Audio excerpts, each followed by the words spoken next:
अध्याय 0002 अजीबोगरीब पत्थर। भाई मिंग, आप उस समय वास्तव में दबंग थे, लिन शियाओडोंग ने उत्साह के साथ कहा जब वे सड़क पर चल रहे थे। लिन मिंग चुप रहा। उसने जो बातें उस समय कही थी वे शानदार और प्रभावशाली लग रही थी। हालांकि उसके लिए झुयान से आगे निकलना बेहद मुश्किल होगा। उसे जो मेहनत करनी होगी वह बहुत बड़ी होगी। उसे कड़ी मेहनत या कड़वाहट से कोई डर नहीं है, लेकिन अंदरूनी चोटों के लिए ऐसा नहीं कहा जा सकता। उन चोटों को ठीक करने के लिए औषधीय जड़ी बूटियों की जरूरत थी और वे दवाएं बेशक महंगी थी। लिन शियाओडोंग को अंदाजा हो गया कि लिन मिंग क्या सोच रहा था और उसने कहा, भाई मिंग, आपको बस कड़ी मेहनत करनी है। जहां तक वित्तीय पक्ष की बात है, मैं आपके लिए इसका समाधान कर दूंगा। बस निश्चिंत रहें, भले ही परिवार में मेरे दादाजी का पद उच्च नहीं है, फिर भी यह कोई हंसी की बात नहीं है। कुछ 100 स्वर्ण लियांग निकालना मेरे लिए असंभव नहीं है। लिन मिंग ने चलना बंद कर दिया और लिन शियाओडोंग का सामना करने के लिए मुड़ गया। जीवन में कई अच्छे दोस्त होते हैं, लेकिन जरूरत के समय मदद करने वाले लोग दुर्लभ होते हैं। भाइयों के बीच धन्यवाद कहना पाखंड होगा। फिर भी लिन मिंग ने फिर भी रुककर गंभीर स्वर में कहा, शियाओडोंग, धन्यवाद। बस इसे बंद करो, यह मेरे लिए बहुत ज्यादा है। मैं ऐसा व्यक्ति नहीं हूं जो जीवन में बहुत कुछ हासिल करना चाहता हो। 7 गहन मार्शल हाउस के लिए प्रवेश परीक्षा देना बस मेरे पिता की प्रतिष्ठा की रक्षा करने का एक तरीका है। भाई मिंग, मैं तुम पर दांव लगाऊंगा। भविष्य में मास्टर बनने के बाद तुम्हें मेरी थोड़ी मदद करनी चाहिए। हा हा हा। लिन मिंग ने दिल खोलकर मुस्कुराया और हंसा। हाँ, तुम्हारे जैसे भाई के साथ मैं निश्चित रूप से मार्शल मार्ग पर आगे बढ़ूंगा। जब तक लिन मिंग अपने निवास स्थान पर वापस लौटा तब तक शाम हो चुकी थी। ये कमरा उसने किराए पर लिया था। इस अवधि के दौरान, जिस दिन से 7 प्रोफाउंड मार्शल हाउस ने प्रवेश मूल्यांकन के लिए अपना पंजीकरण शुरू किया था, उसके मूल्यांकन के दिन तक स्काई फॉर्च्यून सिटी के सभी आवास भरे हुए थे और सराय भरी हुई थी। किराए की दरें निस्संदेह आधी हो जाएंगी। इस प्रकार कई आवेदक एक कमरा किराए पर लेना पसंद करेंगे। स्वाभाविक रूप से यह अपने आप में एक सस्ता विकल्प नहीं था। लिन मिंग ने मात्र 10 वर्ग मीटर का एक कमरा किराए पर लिया था, जिसमें बहुत ही साधारण सा सामान था। जैसे ही वह बिस्तर पर ध्यान लगाने वाला था, किसी ने दरवाजा खटखटाया। लिन मिंग ने दरवाजा खोला और देखा कि मकान मालकिन वहां खड़ी थी। मकान मालकिन लगभग 50 साल की महिला थी और उसका शरीर थोड़ा मोटा था। मकान मालकिन का चेहरा आमतौर पर उग्र और कठोर होता था, लेकिन आज वह एक सुखद मुस्कान बिखेर रही थी, जिससे लिन मिंग को लगा कि कुछ गड़बड़ है। मकान मालकिन, कुछ है क्या? This little fellow, I am sorry, but can you please vacate this room? An Lin Ming frowned. Why? He sorry, but I have rented this room, a harsh sounding male voice interrupted. Lin Ming turned around and found a man with huge monkey-like ears.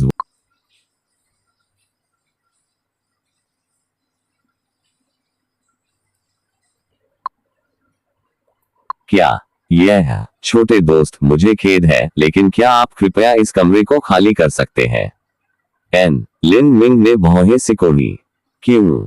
Hey sorry, लेकिन मैंने ये कमरा किराए पर लिया है, एक कर्कश आवाज ने बीच में टोका। लिन मिंग ने पलटकर देखा और पाया कि दालान से एक आदमी अंदर आ रहा था, जिसके कान बंदर जैसे बड़े थे।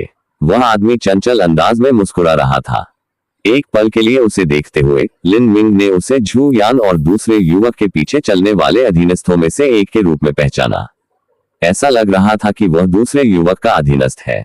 तब तक दूसरा युवक चुप रहा और केवल लिन मिंग और लिन शियाओडोंग को तिरस्कार की अभिव्यक्ति के साथ देखा। इसमें कोई संदेह नहीं है कि वह युवक वर्तमान में लिन मिंग के लिए समस्याएं पैदा करने के लिए अपने अधीनस्थ को भेजकर झू यान की अच्छी पुस्तकों में शामिल होने की कोशिश कर रहा था। उसे बस इतना करना था कि वह अपनी मौजूदा कीमत से कई गुना ज्यादा किराया दे और मकान मालकिन स्वाभाविक रूप से उसे बाहर निकालने के लिए तैयार हो जाती। वर्तमान में 7 प्रोफाउंड मार्शल हाउस अपना पंजीकरण कार्यक्रम आयोजित कर रहा है, जिससे रहने के लिए जगह की तलाश में कठिनाई हो रही है। किराए पर दूसरी जगह ढूंढना आसान था, लेकिन करना मुश्किल। लेकिन अगर वह ऐसा कर भी लेता तो इस बात की कोई गारंटी नहीं थी कि यह अधीनस्थ उसके लिए फिर से समस्याएं खड़ी नहीं करेगा। लिन मिंग का चेहरा भारी हो गया और उसने मकान मालकिन को ठंडी निगाहों से देखा। उस समय हम तय हुए थे कि मैं 5 महीने के लिए किराए पर रहूंगा। मैंने तुम्हें 5 महीने का किराया भी एडवांस में दे दिया है। अभी डेडलाइन तक अभी 3 महीने और बाकी है, लेकिन तुम चाहती हो कि मैं अभी चला जाऊं। मकान मालकिन ने माफी मांगते हुए मुस्कुराया। यह जाहिर है मुझे इसकी जानकारी है। इस बारे में क्या ख्याल है? मैं 3 महीने का किराया तुम्हें वापस कर दूंगी। इस बारे में क्या ख्याल है? मुझे 3 महीने का किराया लौटाओगी? तुम्हारा दिमाग बहुत हिसाब किताब वाला है। लिन मिंग का गुस्सा उबलने लगा था। अगर इस मकान मालकिन को दूसरे व्यक्ति के दबाव के कारण उसे बेदखल करना पड़ा होता तो लिन मिंग बस चला जाता। हालांकि उसके वर्तमान कार्यों और शब्दों ने उसे क्रोधित कर दिया है। अरे तुम किस बारे में बात कर रहे हो? उस समय हमने सिर्फ इस बारे में बात की थी और किसी भी चीज पर हस्ताक्षर नहीं किए थे। ये कमरा मेरा है, मैं इसे किसे किराए पर देना चाहता हूँ यह मेरा अपना फैसला है। स्काई फॉर्चून सिटी की स्काई फॉर्चून किंगडम की राजधानी होने की स्थिति को देखते हुए यहाँ के सभी संपत्ति मालिकों में श्रेष्ठता की एक अवचेतन भावना है। उनके लिए बाहर से आने वाले सभी लोग देहाती हैं, वे उन्हें नीची नजर से देखते हैं और उनके प्रति तिरस्कार के लहजे में बात करते हैं। इसके अलावा उसके बगल में बैठा यह आदमी स्पष्ट रूप से एक अमीर और शक्तिशाली परिवार द्वारा भेजा गया कोई व्यक्ति था। ऐसे किसी व्यक्ति के समर्थन से मकान मालकिन और भी साहसी हो गई। इस समय बंदर जैसे कान वाला आदमी घमंड से हंसा। अगर तुम समझदार हो तो तुरंत बाहर निकल जाओ, मैं तुम्हें कुछ और बताऊंगा। इस यंग मास्टर की नजर तुम पर है। अगर तुम किराए पर कोई और जगह ढूंढ भी लेते हो तो भी मैं तुम्हें बाहर निकाल सकता हूँ। 7 गहन मार्शल हाउस के लिए प्रवेश मूल्यांकन शुरू होने से पहले इन 3 महीनों के भीतर तुम्हें बस सड़कों पर सोने के लिए खुद को तैयार कर लेना चाहिए। हाँ। वह आदमी हंसा। जो लोग कुलीन वर्ग में पैदा हुए थे उनके लिए श्रेष्ठता की अहंकारी भावना विकसित करना स्वाभाविक था। हालांकि जब वे अपना अहंकार व्यक्त कर रहे थे तब भी वे जू यान की तरह शालीनता और वाणी का एक निश्चित भाव बनाए रखते थे। दूसरी ओर उसके सामने खड़ा यह व्यक्ति अहंकार का नग्न रूप प्रकट कर रहा था, जो उन गुंडों के लिए उपयुक्त था जो केवल दूसरों पर निर्भर रह सकते थे। लिन मिंग बंदर जैसे कान वाले आदमी को घूरता रहा। हर गुजरते पल के साथ उसकी आंखें ठंडी होती जा रही थी। तुम क्या देख रहे हो? क्या तुम मुझे मारने के बारे में सोच रहे हो? मैं तुम्हें बता दूं, मेरा young master sky Fortune city के डिफेंस आर्मी के लॉर्ड का दूसरा बेटा है। अगर तुम इस यंग मास्टर को हराने की हिम्मत करते हो तो ये यंग मास्टर भागो। लिन मिंग चिल्लाया और एक जोरदार मुक्का मारा जो सीधे उस आदमी की नाक पर लगा। एक पिंग के साथ वह आदमी बाहर उड़ गया और उसके बाद कई तरह की धमाकेदार आवाजें आने लगी, जिसके बाद वह आदमी टूटे हुए फर्नीचर और बर्तनों के बीच मलबे के ढेर पर पड़ा रहा। उसके बाल बिखरे हुए थे और उसके चेहरे से खून टपक रहा था। लोहे के पेड़ को काटने में सक्षम एक मुट्ठी ने सीधे उस आदमी के चेहरे पर वार किया। नतीजा ये हुआ कि उस आदमी की नाक पूरी तरह से अंदर की ओर धंस गई। मकान मालकिन चौंक गई। कई पलों के लिए उसकी आंखें बाहर निकली रहीं, फिर अचानक वह दयनीय ढंग से चिल्लाई, बचाओ, हत्या। मकान मालकिन बाहर भागी, लेकिन उसकी मोटी टांगें ठीक से काम नहीं कर पा रही थी और वह धड़ाम से फर्श पर गिर पड़ी। लिन मिंग बंदर जैसे कान वाले आदमी की ओर बढ़ा। भले ही उसका शारीरिक प्रशिक्षण का पहला चरण मार्शल आर्ट का शुरुआती क्षेत्र था, लेकिन यह किसी भी तरह से बेकार नहीं था। आखिरकार स्काई फॉर्चून किंगडम के कई लोग मार्शल आर्ट में प्रशिक्षण लेने में असमर्थ थे। दूसरी ओर लिन मिंग शुरू से ही एक अच्छी प्रतिभा थी। इसके अलावा वह बहुत मेहनती था। एक ही प्रतिभा वाले 1000 साथियों में उसके जैसी ताकत वाले एक को भी ढूंढना मुश्किल हो सकता है। जहां तक इस आदमी की बात है, वह बस एक अधीनस्थ था और लिन मिंग को उससे निपटने के लिए ज्यादा प्रयास नहीं करना पड़ा। वह आदमी कराहता रहा। उसने कभी नहीं सोचा था कि लिन मिंग उसे सचमुच पीटेगा। उसने खून से सनी उंगली उठाए और लिन मिंग की ओर इशारा किया। तुमने मुझे मारने की हिम्मत की। तुम खत्म हो गए। मुझे नहीं पता कि मेरे साथ क्या होगा, लेकिन मुझे पता है कि तुम खत्म हो चुके हो। लिन मिंग ने उस आदमी के पेट पर एक लात मारी, जिससे वह बुरी तरह चिल्ला उठा। एक बार फिर वह बाहर उड़ गया, लेकिन इस बार वह दरवाजा तोड़कर अंदर घुस गया और घर के बाहर तक लात खाकर गिर गया। लिन मिंग ने कुछ नहीं कहा। वह अपने कमरे में वापस आया और अपना सामान पैक करके जाने लगा। पूरा घर अस्त व्यस्त हो गया था, जिससे मकान मालकिन के दिल से खून बहने लगा था। उसने डरते हुए कहा, तुम ऐसे नहीं जा सकते। तुम्हें हर्जाना देना होगा। पब फ्यूचर द्वारा विज्ञापन। लिन मिंग ने चलना बंद कर दिया। वह मकान मालकिन की ओर मुड़ा जो एक इंसानी मांस के गोले की तरह फर्श पर गिरी हुई थी। उसने पूछा, क्षतिपूर्ति, क्षतिपूर्ति, क्षतिपूर्ति। मकान मालकिन की आवाज में ताकत कम होने लगी। उसे लगा जैसे उसके सामने खड़े युवक की नजर 9 नरकीय गर्तों की खिड़की की तरह थी, जिससे वह कांप उठी। बिना कुछ कहे लिन मिंग ने दीवारों पर मुक्का मारा। उसकी मुट्ठी घर की ईंट की दीवारों में घुस गई, जिससे पूरा घर कांप उठा और छत से धूल गिरने लगी। मकान मालकिन चीख पड़ी और बेहोश हो गई। लिन मिंग ने अपना सामान उठाया और बेहोश आदमी की ओर देखे बिना ही घर से बाहर चला गया। लिन मिंग को अच्छी तरह पता था कि इस आदमी को पीटने के बाद उसके पीछे वाला व्यक्ति उसे कभी नहीं छोड़ेगा और निश्चित रूप से लिन मिंग को बहुत परेशान करेगा। हालांकि लिन मिंग को कोई पछतावा नहीं था। एक आदमी के रूप में सहन करने की आवश्यकता थी। अगर आज जो व्यक्ति आया था वह एक मार्शल आर्टिस्ट होता तो लिन मिंग ने वैसा व्यवहार नहीं किया होता जैसा उसने किया और सहन करना चुना होता। यह नुकसान ऐसा था जिसे सहना ही था। हालांकि जो उसके सामने आया वह एक बेकार अधीनस्थ था जो केवल अपने गुरु के समर्थन पर निर्भर रह सकता था। अगर लिन मिंग को इस तरह के व्यक्ति की बातें सहन करनी थी तो उसके लिए मार्शल आर्ट सीखने का क्या मतलब था। यह लिन मिंग के दिल में मौजूद मार्शल मार्ग के साथ बिल्कुल असंगत था। इस प्रकार लिन मिंग पड़ोस से चला गया। थोड़ी देर बाद उसने अपना बैग नीचे रख दिया और अपने आवास की समस्या को हल करने के बारे में सोचने लगा। अब तक सभी सराय भरी हुई थी। इसके अलावा कीमतें भी उसके लिए बहुत महंगी थी। भले ही उसे जंगल में सोने से कोई आपत्ति न हो, लेकिन लिन शियाओडोंग शायद उपद्रव करेगा और उसे अपने निवास पर लाने पर जोर देगा। अगर लिन मिंग ऐसा करता है और सेनापति का दूसरा बेटा अपने आदमियों को वहां भेजता है तो लिन शियाओडोंग खुद अपने घर में सोने के बारे में भूल सकता है। उसे लिन मिंग के साथ सड़कों पर सोना होगा।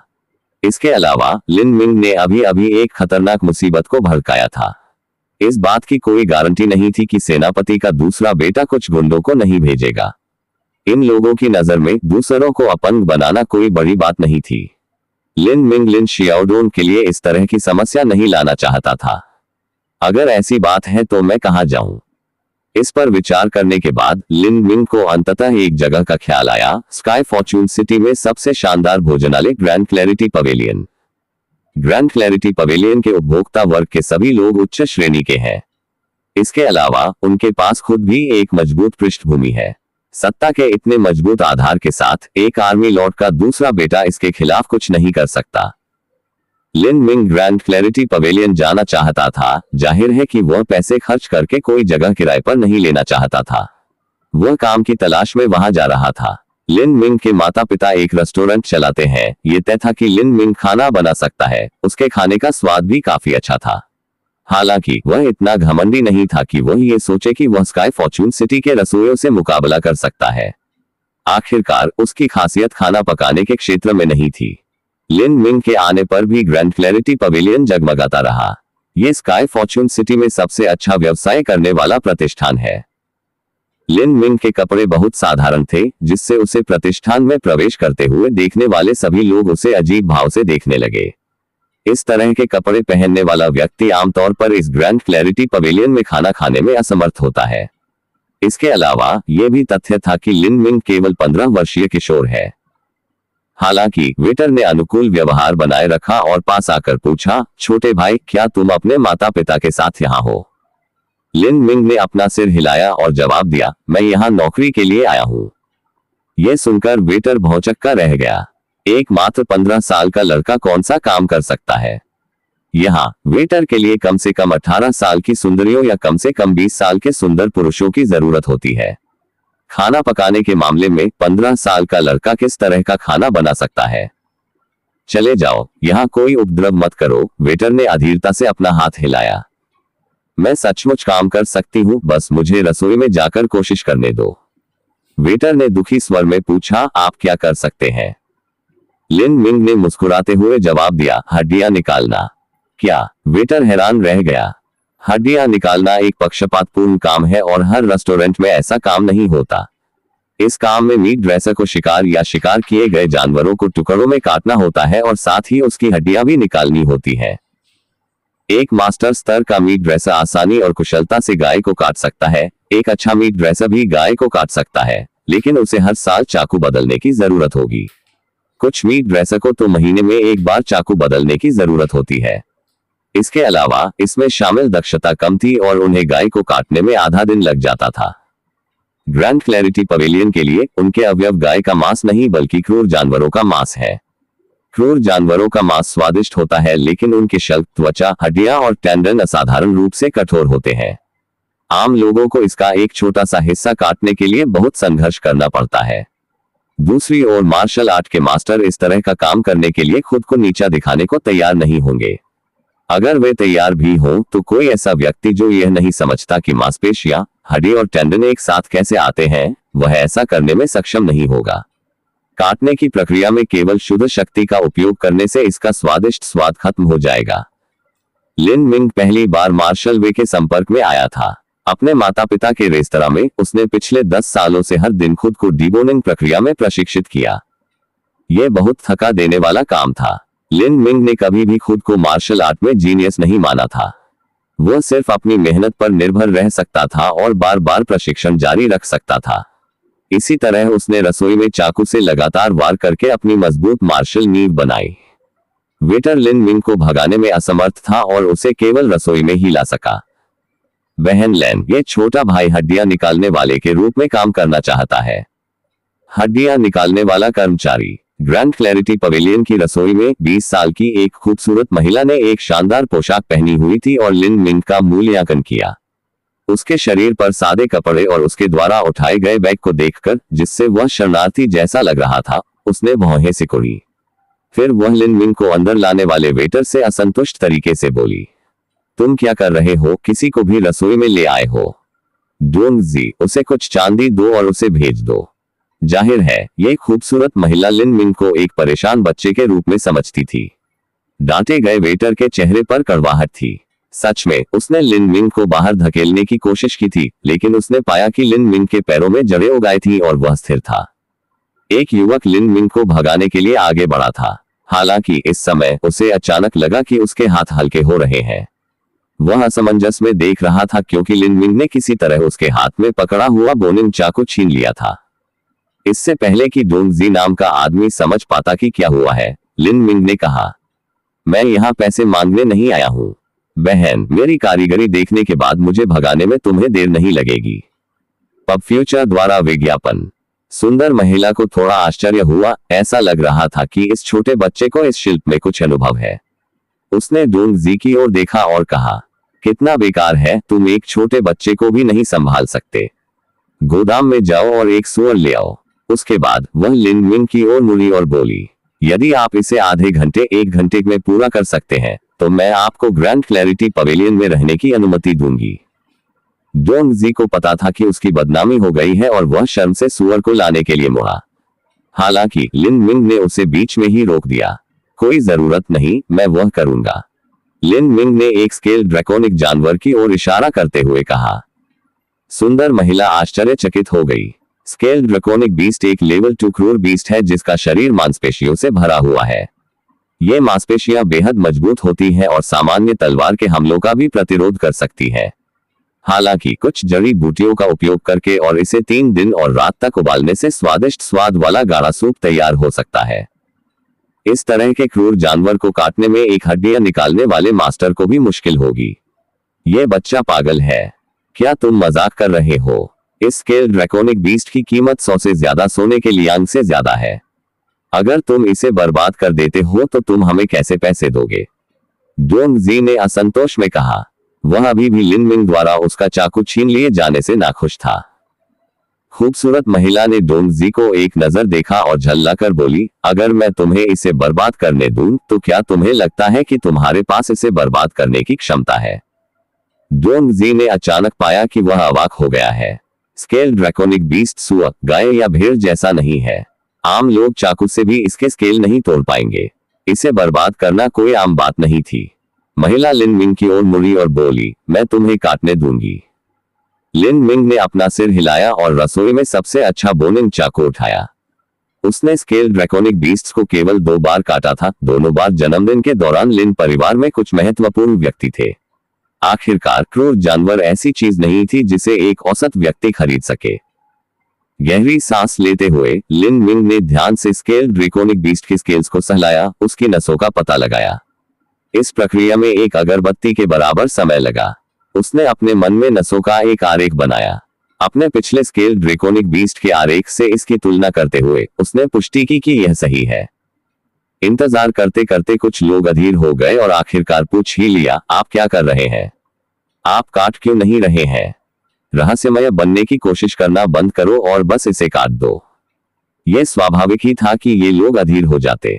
एक 15 वर्षीय किशोर का यह दावा करना कि वह दूसरे स्तर के क्रूर जानवर की हड्डियां निकाल सकता है, उन्हें यह केवल एक मजाक लग सकता था। लिन मिंग ने इन सवालों पर कान बंद कर लिया। उसने चाकू उठाया, उसकी आंखें बहुत केंद्रित हो गईं। उसके लिए हड्डियां निकालने की प्रक्रिया एक अभ्यास सत्र के बराबर थी। नसों के आरेख की पुष्टि करने के बाद लिन मिंग ने आखिरकार काम शुरू किया। उसने कुल्हाड़ी या वध करने वाले ब्लेड का इस्तेमाल नहीं किया, उसने केवल कठोर हड्डी काटने वाले चाकू का इस्तेमाल किया। लिन मिंग के हाथों में यह साधारण चाकू एक असाधारण धारदार हथियार में बदल गया। चाकू नीचे उतरा और स्केल ड्रैकोनिक जानवर के तराजू अलग हो गए।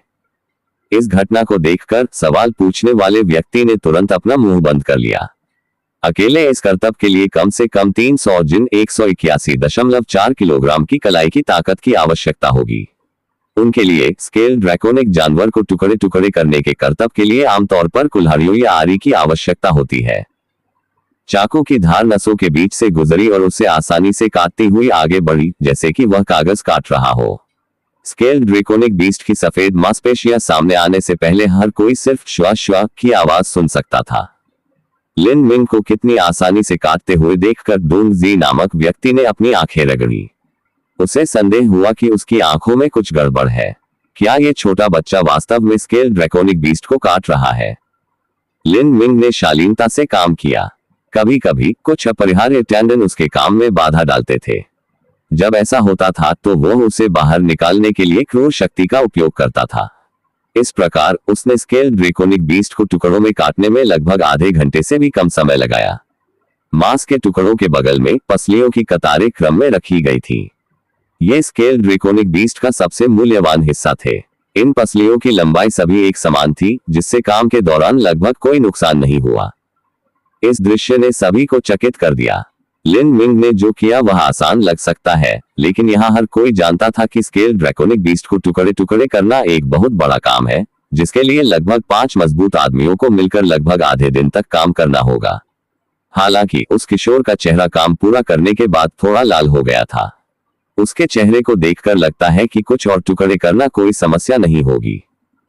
जून की रात हो चुकी थी। ग्रैंड क्लैरिटी पवेलियन में अब उतनी भीड़ नहीं थी, इसलिए रसोई के कई सदस्य चुपचाप यह नजारा देख सकते थे।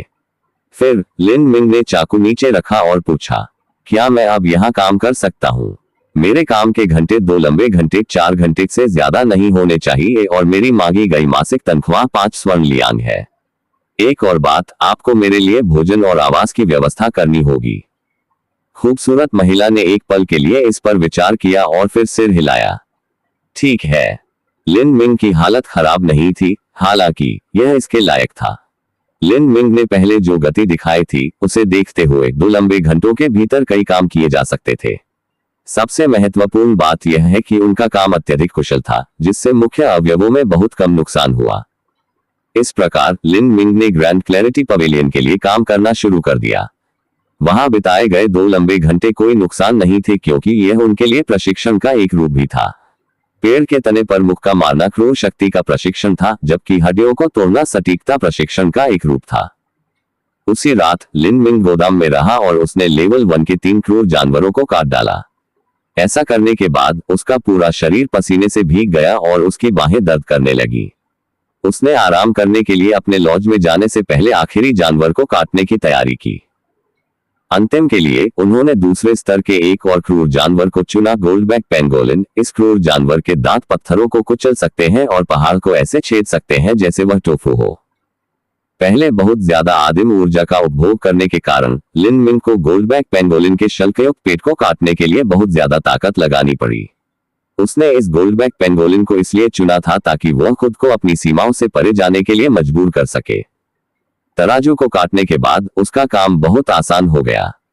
चाकू की धार गोल्डबैक पेंगोलिन के पेट की मांसपेशियों के बीच की खाई से होकर फिसल गई। हालांकि ये वह क्षण था जब लिन मिंग को लगा कि चाकू अवरुद्ध हो गया है। ऐसा लगा जैसे चाकू किसी सख्त चीज से टकरा गया हो। हड्डियां नहीं, पेट के मध्य भाग में कोई हड्डी नहीं होनी चाहिए। अगर ऐसा नहीं है तो क्या ये चट्टानें हो सकती है? नहीं, गोल्डबैक पेंगोलिन कभी कभी चट्टानों को निगल सकता है, लेकिन वे चट्टानें चूर चूर हो जाती है। भले ही वे चूर चूर न हुई हो, लेकिन उनके पेट में मौजूद शक्तिशाली एसिड उन्हें नष्ट कर देगा। इतनी बड़ी चट्टान अंदर मौजूद नहीं रह सकती, क्या ये संभव है? भीतरी कोर। इस संभावना के बारे में सोचते हुए लिन मिंग उत्साहित हो गया। लेवल 2 के क्रूर जानवर से प्राप्त इनर कोर एक मूल्यवान वस्तु है। भले ही वह इसे न बेचे, लेकिन वह इसका उपभोग कर सकता है, जिससे उसके शरीर को काफी लाभ होगा। लिन मिंग ने दस्ताने पहने और पेट के एसिड से बचते हुए सावधानी से कठोर वस्तु को बाहर निकाला। इसे देखते हुए लिन मिंग निराश हो गया। यह एक चौकोर आकार की वस्तु थी, जिसका मतलब था कि यह इनर कोर नहीं थी, क्योंकि इनर कोर सभी गोलाकार आकार के होते हैं। यह वास्तव में एक पत्थर जैसा दिखता है, लेकिन इस पत्थर में कुछ अजीब बात है। भूरे रंग के इस घन को बहुत ही सफाई से काटा गया था, जिसके कोने बिल्कुल सटीक थे। इसके अलावा घन के 6 सतही क्षेत्रों पर काले रंग के शिलालेख उकेरे गए थे, जिससे यह रहस्यमय आभा वाला लग रहा था। धातु। लिन मिंग ने ध्यान से देखा कि यह धातु नहीं है, न ही पत्थर। शायद यह जैड का एक रूप है।